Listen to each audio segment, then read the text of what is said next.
Giacomo Leopardi, the 19th century Italian poet and philosopher, wrote some of the bleakest lines in literary history, and people adored him for it. Not despite the despair, but because of it. Tales versers, here's the uncomfortable truth. Misery has its own kind of seduction. Not the bright cinematic kind, but the slow, poisonous version that makes people lean closer even as it drains them.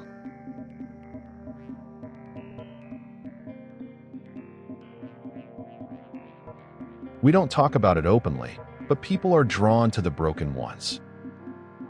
The ones who wear sadness like a well-tailored coat. Not the loud complainers, but the ones who speak softly, like they've seen too much. They never sell happiness. They sell something stranger. The feeling that in their darkness, they know a secret the rest of us are too shallow to understand. And the more they hurt, the more others mistake that hurt for depth, which brings us to Leopardi.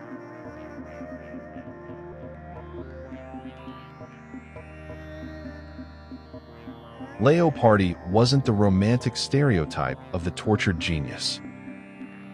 He was physically frail, socially isolated, and painfully aware of how life wears people down. But he wrote with such elegance about life's emptiness that readers felt flattered just to understand him. When despair is dressed in beauty, it feels like intimacy. People don't just read, they confide in it. And confiding in despair is like sipping poison because it's served in a crystal glass.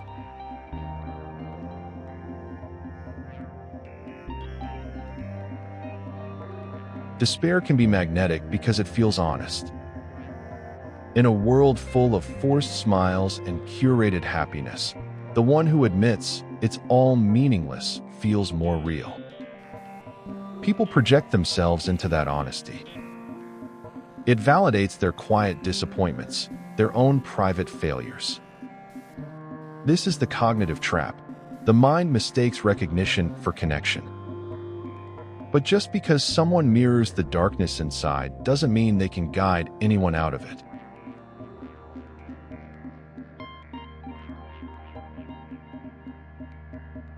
There's a subtle ego boost in attaching to despair.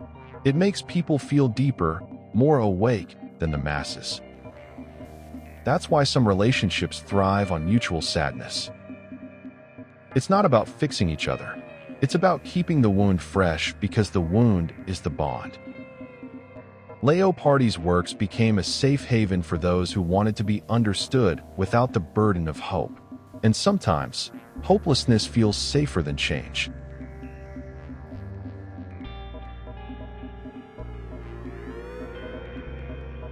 Stay in it long enough, and despair stops being a feeling, it becomes the personality.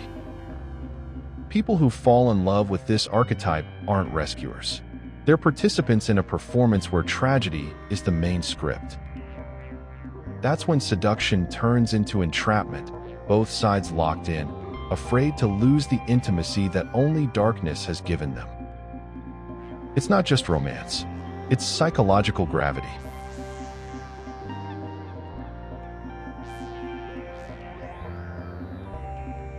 Leopardi never pretended to have the cure. He didn't fake optimism or promise redemption. In that way, he was more honest than most modern self-help gurus. But his work is a mirror, and mirrors don't discriminate. They'll reflect beauty or ruin, depending on who's looking. The danger is when people mistake reflection for direction and willingly stay lost.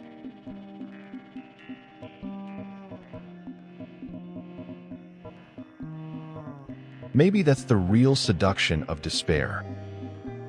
It offers the illusion of depth without the cost of moving forward. Some people sip it slowly their whole lives, convinced it's the mark of a richer soul. Tales versers, what if the truth is uglier? What if despair isn't depth, but just another way to stand still? And what if, deep down, people aren't afraid of the darkness, but afraid of who they'd be without it? And that's a wrap, my dear friends. Thanks for hanging out with me.